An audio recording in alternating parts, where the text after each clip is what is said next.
This is the Lone Crater YouTube. We hope this video helps.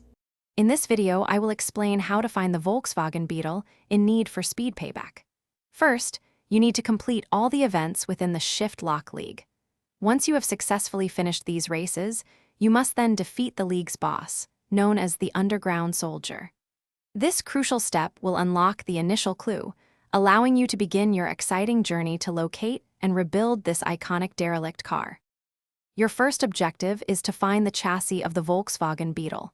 Navigate your way to the western region of the game map.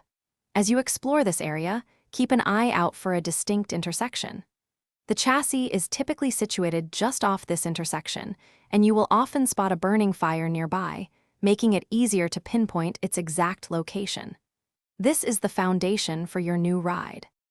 With the chassis secured, it's time to hunt for the remaining 4 parts.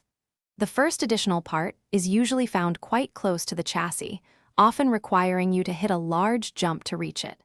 For the second part, you'll need to travel towards the eastern side of the map. This particular piece often involves navigating a series of 2 consecutive jumps to successfully acquire it. Be ready for some aerial maneuvers. Next, locate the third part in the central region of the map. Search for an abandoned barn with a ramp right beside it. This is your key to reaching the part. The fourth and final part awaits you in the northern red dirt area. Look for a specific road that leads directly to a ramp, which will launch you to the part's location. Once all 5 pieces are collected, head to any garage to rebuild your classic Volkswagen Beetle. Thanks for watching. Consider subscribing if we helped you.